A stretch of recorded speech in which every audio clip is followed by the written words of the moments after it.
Hello everyone! As promised, we are getting more into the KinKuni Parenting storyline. Part 1, out of who knows. As always, special thanks to my lovely patrons and all of you who still watch my videos. Don't forget to subscribe to keep up with the uploads, and let's get into it, shall we? Once again, worries filled Kunimi's heart and followed him every waking moment of the day.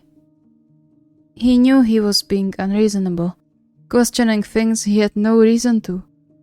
But the more often he watched Kindaichi leave at random times during the day without saying a word about where to except for out, the less he was able to control his slowly spiraling thoughts. Ever since his fiancée came home from his physical therapy much later than he was supposed to, looking gloomy and more than a little upset, Kunimi had no idea what was happening to them. They talked, they hugged and kissed as always, but something hung in the air. Something he was all too scared to confront. It wasn't anything medical that was taking Kindaichi away from him. He made sure of that earlier this week by calling Kindaichi's doctor. On one hand, he felt relief, but on the other, he felt dirty for his own fault. After everything they've been through, after everything Kindaichi had done for him, especially recently, to doubt his faithfulness to the relationship felt like perhaps even bigger betrayal than if his worries actually turned out to be true. Yet, once it entered his mind, he couldn't stop thinking about it. And when Kindaichi left yesterday without telling him where once again, the only thing holding him together was the ring on his finger. As if it was so difficult for Kindaichi to ask for it back. He shook his head, desperately trying to chase that thought away while he clutched the ring to his heart. It's fine, it's not like that, for sure. After everything... Right. After everything he did in the past, after how many times he messed up, he shouldn't be surprised Kindaichi might want a break from that. From them. Even imagining that was true chased tears into his eyes. Enough so he now had to put down the knife before he could repeat the situation from a year ago. You are so stupid. If you just asked him where he's going, he would tell you for sure. But you are a damn coward, aren't you? He was. He knew that, which only made it worse. Aki? He flinched when the large hand squeezed his shoulder, suddenly glad he dropped the knife before already. Kindaichi seemed taken aback, leaving his hand hovering uncertainly in the air. Sorry, I didn't mean to scare you. What's wrong? He gently cupped Kunimi's cheeks, his expression pained and confused and so full of concern Kunimi couldn't but look away, unable to withstand his fiancée's gaze. I don't know. You said that before. Please talk to me. I swear I'll help you deal with anything you are scared of. But I can't do anything if I don't know what it's about. His lower lip trembling, Kunimi forced himself to look into Kindaichi's eyes, gathering all his remaining courage to speak his mind. Yet, as always when it was important, his wits failed him. It had to be apparent he was battling inside as Kindaichi's face softened, and in the next second, he found himself squished to Kindaichi's chest. Shh, take a deep breath, okay? It's alright, no rush. Is it because of something happening in your work? Kunimi shook his head, perhaps subconsciously clutching the back of Kindaichi's sweatshirt in his fists. Okay, not work. That's a relief, honestly. I probably wouldn't be able to hold back if that fucker tried something on you again. Then, health-related? Again, Kunimi shook his head, swallowing the quiet sob threatening to escape his mouth as Kindaichi slowly got closer to the core. Kindaichi had to realize it too and squeezed him tighter, gently petting his hair. Is it something between us then? This time, Kunimi stayed still, his heartbeat hammering in his ears when Kindaichi hummed quietly. Okay. Did I do something too? No, but... Shh. You can tell me. I need to make it right if I hurt you somehow. He pulled away a little, just to take Kunimi's face in his palms again, his face a bit blurred in Kunimi's vision. What did I do? You leave, all the time, and I don't know where. He gripped on Kindaichi's wrists, unsure if he searched for stability or if it was his desperate need to stop him from potentially leaving. Please tell me why. I'm sorry if I upset you, but please just tell me where you go. He had to look pathetic, but he supposed that was on par for him. Besides, it wasn't like he could make things any worse than he did in the past. Before he could dwell on it too much, he found himself smushed in a warm embrace again, and his mind went blank. I'm not going to anyone else, I swear. Or, well, I do, but not in I have someone else way. I would never do that to you. I'm so sorry I made you think that. I don't understand. He looked up, barely seeing anything except for vague shapes anymore. But his voice betrayed him when he wanted to ask more. A feather-light kiss landed on his forehead. I'll take you there if you want. I think that might be the best way to explain. Dread rushed through Kunimi's body, but Kindaichi's words and promise kept him somewhat grounded. If he offered to take him along, there couldn't possibly be anything damning about the place. Kindaichi could never be that cruel. And so he nodded, letting Kindaichi wipe away his tears. Let's go now if you have time, what do you say? So it doesn't torture you anymore. Okay.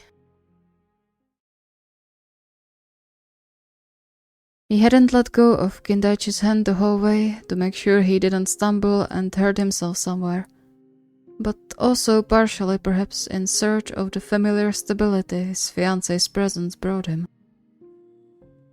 Fortunately, it seemed like Kindaichi understood and didn't make him let go, leading way to Kunimi's surprising location.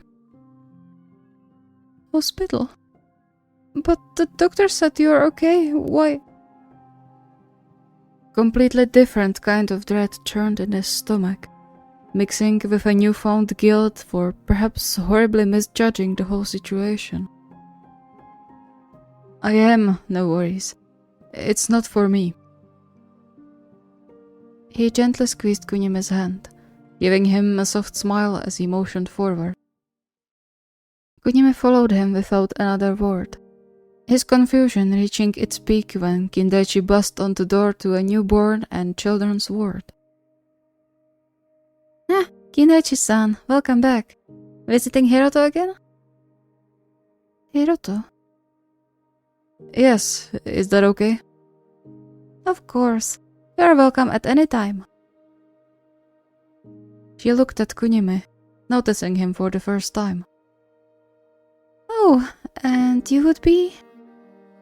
My fiancé. Can he come along? I have some explaining to do. Of course. You know the way, right? Almost better than you at this point. The nurse chuckled and motioned for them to continue down the hallway. Kunimi followed the path as if in a dream, his heart beating wildly when Kindaichi motioned for him to be quiet, and then led him through one of the doors. They entered a small room, barely able to fit both of them, with a glass panel on one side overlooking a much bigger room.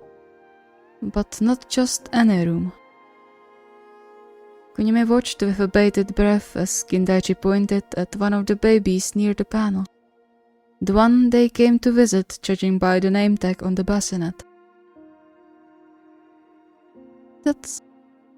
Yep, that's who I've been visiting the whole time. Aki, meet Hiroto. Thousands of questions swirled in Kunimi's mind, leaving him staring at the baby boy without a word or motion, overwhelmed and confused.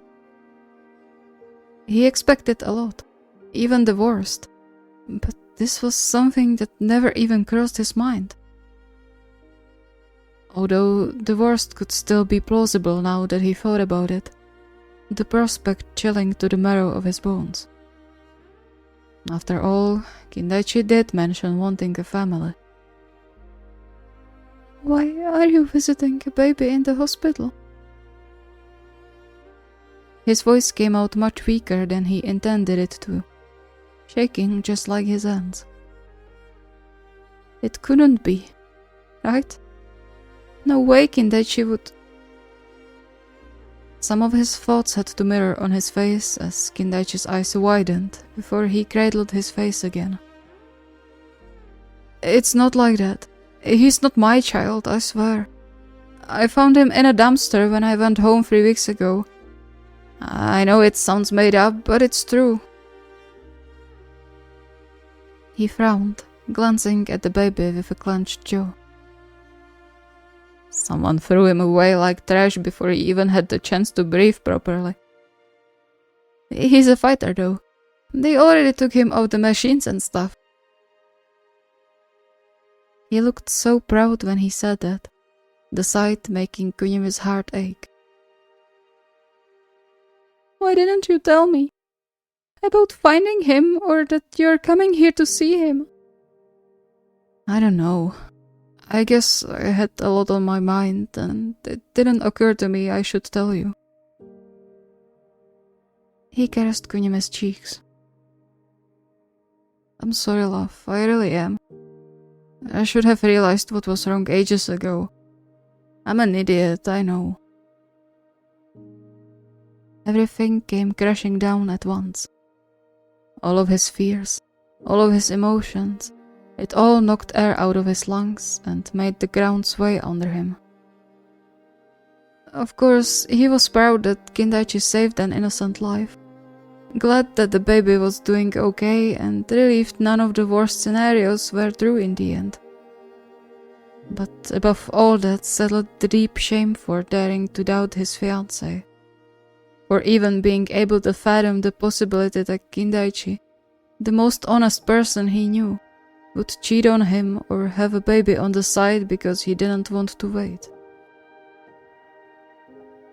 He clung desperately to the fact that Kindaichi didn't pull away from him or seemed upset at him, shivering when Kindaichi pulled him closer by his waist and kissed him. I'm sorry I made you go through all this. Can you forgive me? Shouldn't I be the one asking that?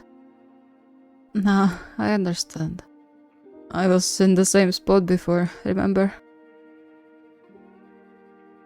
He did, the reminder making him feel a little better. He glanced through the glass at the little boy, a sudden urge to go inside to see him properly taking over him. What's going to happen with him afterwards? Kindaichi bit his lip, his grip on Kunimi's sides tightening a bit. The most probable option is that they will take him to social care and start looking for foster or adoptive parents. And I was thinking that maybe we could try to be the ones to do that, you know? If you agree. To adopt him? Or foster, depends on the bureaucracy. It's okay if you don't want to. I know you said you aren't sure about having kids, so if you don't want that, it's alright. Kunimi stayed silent, thinking. It was clear Kindaichi really wanted to bring the little boy into their family, but at the same time, he really couldn't see himself as a parent. What if he messed up? Endangered the baby with something? And yet... Give me some time, please. Smiling softly at him, Kindaichi pulled him to his side and kissed his forehead, before they both fixed their gazes at the wiggling bundle of joy. Of course, take as long as you need. Thank you so much for watching. I hope you enjoyed. So yeah, we are getting more into the parenting storylines. They are going to be 3 overall, at least right now. Starting with KinKuni, the others will come later. Or will they? Well, you will have to wait and see. Anyway, don't forget to vote in the poll for the next challenge. If you have any requests or ideas, the request form is linked in the video description. See you next time.